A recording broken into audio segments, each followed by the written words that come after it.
Islanders के लिए एक खुशखबरी। अब सर्जरीज के लिए नहीं जाना पड़ेगा आप लोगों को, आइलैंड से बाहर नहीं करना पड़ेगा जरूरत से ज्यादा पैसे खर्च, क्योंकि अब अपोलो क्लिनिक 11 चरमा में आ चुका है मॉड्यूलर ओटी और आईसीयू फैसिलिटीज, जहां पर सारी सर्जरीज एंड ट्रीटमेंट अवेलेबल हैं। अब सर्जरीज के लिए पोर्ट ब्लेयर और चेन्नई के डॉक्टर्स रहेंगे आपके लिए, तो फिर घर से इतनी दूर क्यों जाए।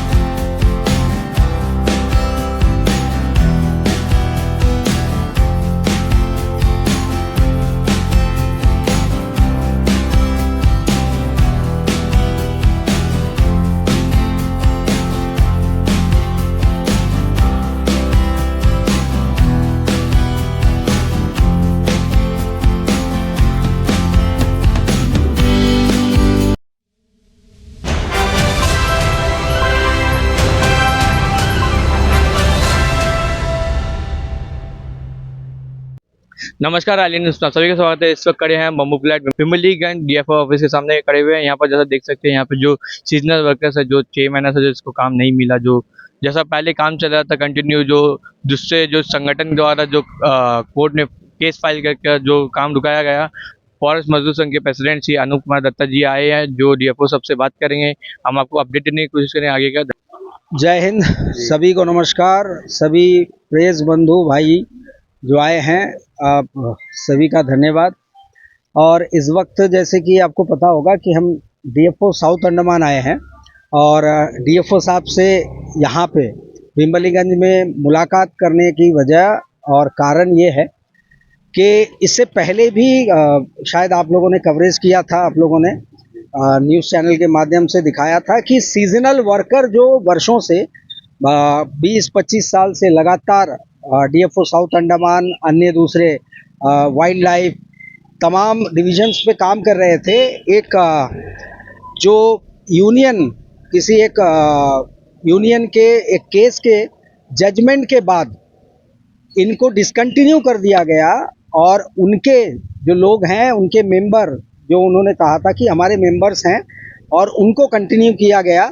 और ये करीब करीब 2 साल से चल रहा है, और इनके चूल्हे अभी तक बंद पड़े हैं घर के। जो जैसे चला पा रहे हैं, बहुत तकलीफ से ये मजदूर भाई बहनें जो हैं अपना परिवार रोजगार चला पा रहे हैं। और डिपार्टमेंट के अनुरोध पे डिपार्टमेंट ने खुद कहा था वहाँ से कि इस वक्त में आप ये तमाम मजदूरों को अब कोर्ट पहुँचने की आवश्यकता है, तो इसमें सहायता होगी डिपार्टमेंट को, क्योंकि उस वक्त में कोर्ट जो एक तरफा देख रही थी शायद कि यूनियन जो मजदूरों का हित के लिए कोर्ट में आए हैं, और एक तरफ डिपार्टमेंट केवल था। तो डिपार्टमेंट टॉर्चर कर रहा है, नाइंसाफ़ी कर रहा है, ऐसे कोर्ट को लग रहा था। लेकिन हालांकि आपको बताऊं कि हमारे कोर्ट में जाने का मकसद ये था कि कोर्ट को ये पता चले कि इन्होंने अपने पिटीशन में 100 लोगों का जिक्र किया, अपने मेंबर्स के, कि हमारे 100 मेंबर्स हैं, और 3 डिवीज़न की बात की। लेकिन उसके बाद लगातार सिलसिलेवार जैसे ही कोर्ट का जजमेंट आया, तो उस यूनियन ने सारे 1000 मेंबरशिप जो है वो ला करके वन सदन को दे दिया। कहा ये सारे हमारे मेंबर हैं, कोर्ट ने ऐसा ही कहा कि इनके मेंबर को कंटिन्यू कराया जाए। तो यहाँ से शुरुआत हुई सारी डिस्प्यूट की और प्रॉब्लम्स की। और हालांकि डिपार्टमेंट चाह रहे थे कि हम मजदूरों को लेके कोर्ट पहुँचे, कोर्ट को दिखे कि असली में अफेक्टेड कौन है, ये जजमेंट की वजह से अफेक्टेड कितने और मजदूर हो गए हैं 100 के कारण। तो कोर्ट ने ये समझते हुए उस वक्त केसेस को, हमारे केस को, उनके केस को, डिपार्टमेंट ने अपने हलफनामा दिया, इनको एक साथ कर लिया था, एक केस मान करके उस पर सुनवाई हो रही थी। और डिपार्टमेंट ने, ताज्जुब की बात है, डिपार्टमेंट ने भी उस वक्त में अपना हलफनामा दायर किया था, फॉरेस्ट डिपार्टमेंट ने, जिसपे साफ तौर पे उन्होंने कहा था कि ये तमाम मजदूर भाई जो पुराने हैं और पुराने समय से, लंबे समय से डिपार्टमेंट को सर्व कर रहे हैं, ये स्किल है, सेमी स्किल भी है, सेमी स्किल भी है, और इनके गैर मौजूदगी में, इनके ना रहने के कारण से डिपार्टमेंट के डे टू डे वर्क जो है वो हैम्पर हो रहा है। नए लोग जिसको कंटिन्यू कराने के लिए ऑर्डर आ गया है वो स्किल नहीं है, उनको सिखाना पड़ रहा है। अब महिलाओं की तादाद भी उसमें काफ़ी मात्रा में थी, तो रात को कहीं पेड़ गिर जाए तो वो जाकर के महिलाएं रात को पेड़ नहीं काट सकते बरसात में, तो उसके लिए स्किल ट्रेन जो हो चुके थे उनकी ज़रूरत थी, और ऐसे तमाम और डिवीज़न में। लेकिन इसके बाद एक जजमेंट आता है कि कोर्ट ने कहा कि ये जो पिटीशन में उक्त जो यूनियन के जजमेंट के बाद कि पिटीशन में जितने लोगों का जिक्र किया गया है, यानी 100 करीब 100 लोगों का, उन्हीं को कंटिन्यू कराया जाए। ये डायरेक्शन ऑर्डर वो जो पहले वाला था इन्हीं पे लागू होगा, बाकियों पे नहीं होगा, जिनको उन लोग कंटिन्यू करा रहे हैं अपने मेंबर्स बोलकर। तो ये आने के बाद हम पहुंचे, वन सदन पहुंचे, रिप्रेजेंटेशन देने के बाद 1 महीने बीत गए, और उसके बाद पता चल रहा है कि इनको कंटिन्यू नहीं कराते हुए पुराने लोगों को लगातार उन्हीं को कंटिन्यू, फिर नए लोगों की भर्ती हो रही है। ये बात कब की है? ये अभी लगातार आपके करीब साल भर होने को है जो चल रही है।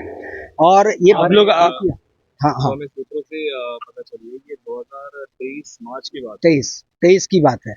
तो देखिए चालाकी, देखिए जिस वक्त पहला जजमेंट उक्त जो यूनियन के फेवर में आए थे, उस वक्त डिपार्टमेंट ने बहुत तेज रफ्तार से, ये शिकायत है हमारी, तेज रफ्तार से नोटिफिकेशन जारी कर दिया तमाम डीएफओस को, ठीक है, कि इनके मेंबर्स को ना निकाला जाए, इनको कंटिन्यू कराया जाए। जो पहले का हाँ, पहले जिनको उस वक्त में लिया गया था उनको कंटिन्यू करवाया जा रहा है, जो अभी तक 2 साल से वही लगातार चल रहा है, और पुराने लोगों को बैठा दिया गया, उनके मेंबर्स को कंटिन्यू कराया जा रहा है, जो हजारों के आंकड़े में बताए जा रहे हैं। लेकिन जो नए जुड़े थे हाँ, उनको कंटिन्यू उस वक्त से कंटिन्यू करा दिया गया, लेकिन इनको रोटेशन में आना था सीजनल, जो 6 महीने चूल्हे जल रहे थे इनका। लेकिन ताज्जुब ये है कि 2023 जब इसी के बीच में ये ऑर्डर आ गया, तो इसके लिए नोटिफिकेशन क्यों नहीं दिया गया, इसके लिए क्यों नहीं कहा गया कि अब हमें सहूलियत हो गई है, कोर्ट ने कह दिया है कि इनके केवल 100 को कंटिन्यू कराया जाए, बाकियों पे ये जजमेंट लागू नहीं होता है। आज आप लोग यहाँ का आने का मतलब कि आप लोग प्रोटेस्ट करने आ रहे थे? मकसद यही है कि अब हम ये पूछना चाह रहे हैं कि आप लोगों ने सीनियरिटी लिस्ट मेंटेन कर रखा है कि नहीं डीएफओ के ऑफिस में, और सीनियरिटी लिस्ट अगर मेंटेन कर रखा है, और जब कोर्ट ने जजमेंट दे दिया है फ्रेश एक और कि आप वो लोगों को जो एक्सेस लोग थे ये पिटीशन के बाहर जिनको कंटिन्यू करा रहे हैं आप, इनके ऊपर ये लागू नहीं होता, तो 100 लोग के जो, हाँ, जी 100 लोगों के बाद, तो फिर आप जो हलफनामा खुद देते हैं डिपार्टमेंट की, इनके बगैर हमारा डे टू डे काम नहीं चल रहा है, जो स्किल्ड है, इतने वर्षों से काम कर रहे हैं, यही हमारे पूरे सिस्टम को यानी फॉरेस्ट डिपार्टमेंट को संभाल रहा है, यही मजदूर भाई बहन, तो फिर इनको क्यों नहीं लिया जा रहा है? आप फ्रेश ले रहे हो, फ्रेश से क्या होगा? फ्रेश से एक मुसीबत और आएगी, क्योंकि साहब लोग तो आज है 2 साल 2.5 साल बाद चले जाएंगे, लेकिन ये जो फ्रेश को ले लिए हैं, इससे क्या होगा? 2 साल बाद ये भी कोर्ट में जाएंगे।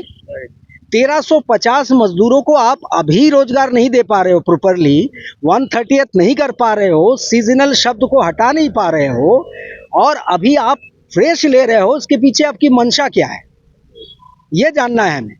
फ्रेश लेकर आप मुसीबत एक नहीं खड़ी कर रहे हो डिपार्टमेंट के लिए। ये 1350 को कभी अगर कोर्ट का आदेश हुआ 1350 को रेगुलर या 130th करना है, तो ये मैं डेफिनेटली श्योर हूं कि ये बजट का दुहाई देंगे कि हमारे पास बजट है ही नहीं, कोर्ट को ये रोना रहेंगे। जब 1350 का ही बजट आने वाले वक्त में आपका सरदर्द बनने वाला है, तो अभी से एक सरदर्द एडिशनल आप क्यों ले रहे हो? अभी और नए लोगों को भर्ती क्यों कर रहे हैं? मैं किसी के चूल्हा जलने के अगेंस्ट नहीं हूँ, लेकिन आप सोच सकते हैं कि ये मजदूर भाई को क्या म्युनिसिपल में लिया जाएगा? वो अपने परिवार में जगह देंगे जो 20 साल 25 साल फॉरेस्ट में सर्व किए हैं? क्या वो डीएचएस में लिया जाएगा? वो तो साफ तौर पे कहेंगे हमारे यहाँ पे 20 साल से काम कर रहे हैं, जो उनको करना है हमें, तो आपको फ्रेश क्यों ले? तकरीबन यहाँ पर कम से कम जितने भी वर्कर काम कर रहे हैं वो आप जैसे बता रहे हो 20 से 25 साल के हैं। आप 10 साल से ऊपर, 20 से 25 साल, मैं मैक्सिमम बता रहा हूँ। 20 से 25 साल बहुतों का हो गया है, शायद 1-2 साल बहुतों का बाकी होगा। अब सर्विस का ऐसा भी है, आपका कुछ महीने बाकी हैं, ऐसे भी है, वो हो पाएंगे नहीं हो पाएंगे 130th तो ऑनरेबल कोर्ट ही कब फैसला दे। लेकिन फिलहाल जो सीजनल हमारा लड़ाई था कि चूल्हा जल रहा था 6-6 महीने, तो सीजनल का जब आपको ये जजमेंट आया तो आप सीनियरिटी लिस्ट के हिसाब से उनको क्यों दोबारा नहीं लिए? ये हमारा जो है ये हमें पूछना है। इस वक्त हम वही बातचीत के लिए जा रहे हैं। अब देखना है कि डीएफओ साहब क्या जवाब देते हैं और क्या बताते हैं। उसके बाद 2023 मार्च से जो पहले से काम कर रहे थे जितने भी यहाँ हाँ, पे सीजनल हाँ, वर्कर्स हैं उनको 22 से नहीं लिया ये 22 के बीचों बीच ये आपके सितंबर के महीने का है जजमेंट। उसके बाद ये 23 को ये एक फ्रेश जजमेंट और आया था, क्योंकि डिपार्टमेंट भी कोर्ट में गए, हलफनामा दिया डिपार्टमेंट ने और हम भी गए। तो इसी बीच कोर्ट को लगा कि ये इशू जो है ये वर्कर्स का सेम इशू है, अलग अलग केस नहीं है। तो इसमें एक फ्रेश जजमेंट आया था, जो कॉपी है मैं आपको दे दूंगा। ये जजमेंट की कॉपी इसमें लगी हुई है जो हमने दिया है।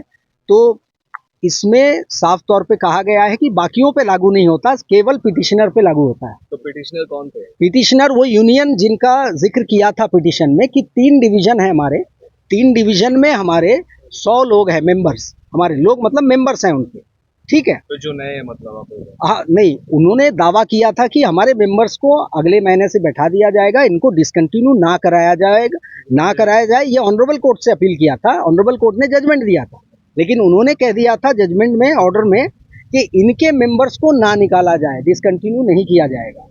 और इन्होंने उसको कह दिया, उसके बाद और मेंबरशिप जो है ला करके दे दिया, जिसके आंकड़े 100 से भी अधिक हो गए थे। बाद के जजमेंट ने कहा कि केवल वही पिटीशन में जिनका जिक्र है वही कंटिन्यू करेंगे, बाकियों पे ऑर्डर लागू नहीं है। लेकिन उसके बाद इनको नहीं लिया गया। अब हम भीतर जा रहे हैं, देखते हैं मुलाकात होगी या मिलना चाहेंगे, बातचीत होगी और क्या होगी वो आके आपसे बात करेंगे। Thank you. ठीक है, कोई बात नहीं, आइए देख लेते हैं। डायरी पे नाम लिखा है, तो थोड़ा इंतजार कीजिए, जाते हैं मुलाकात करते हैं।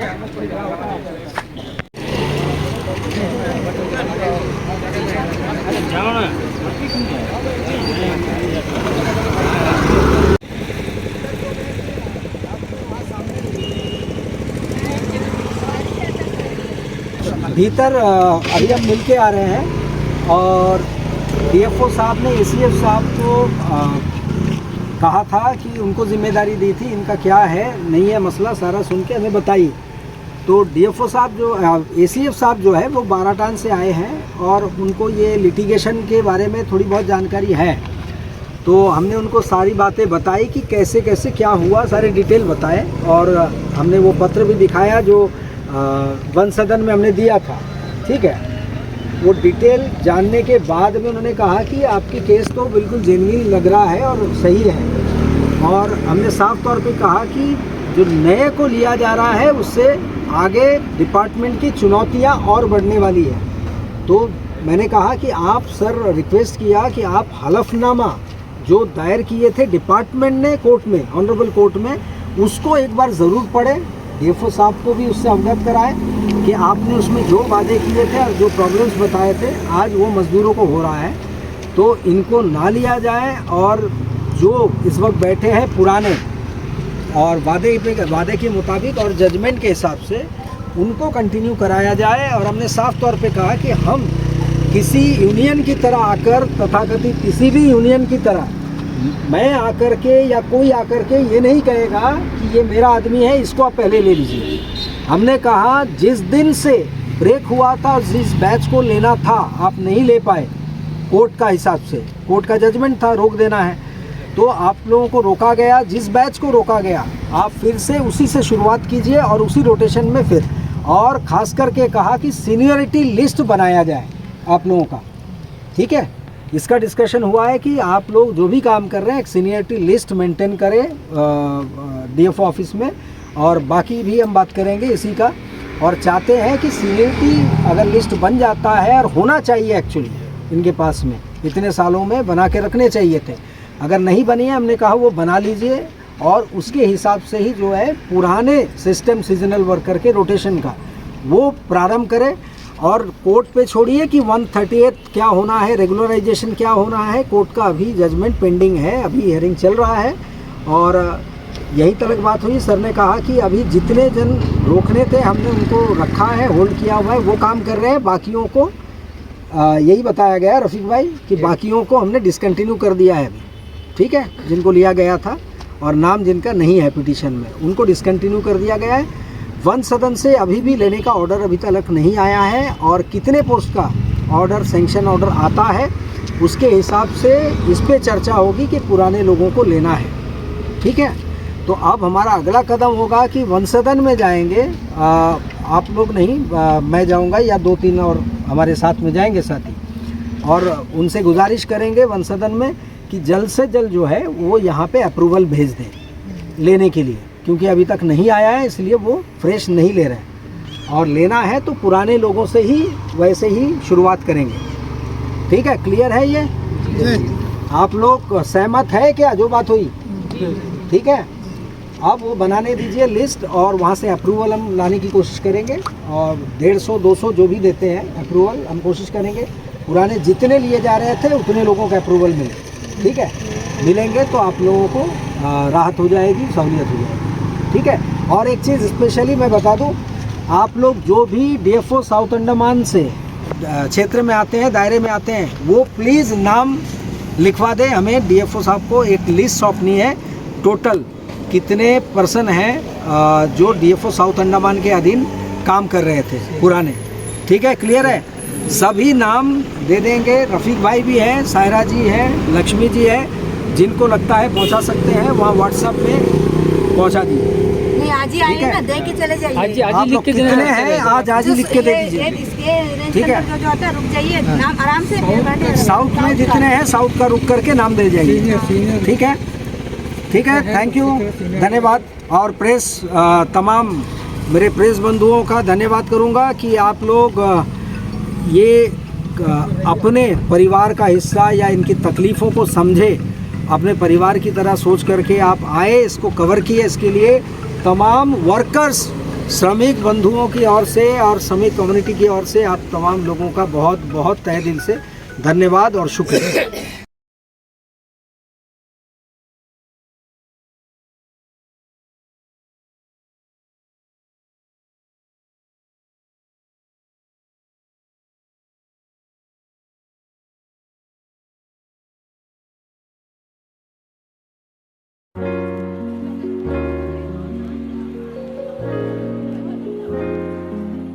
मेरा नाम नवीन हल्दर है। मैं मायावंदर से आया, मैं बहुत प्रॉब्लम में था तो यहाँ पे आया अप्रूवल पे। बहुत अच्छा है यहाँ पे, सर्जरी है कि हुआ है, अभी बहुत कंफर्टेबल है। लेकिन स्टाफ लोग भी बहुत अच्छे हैं।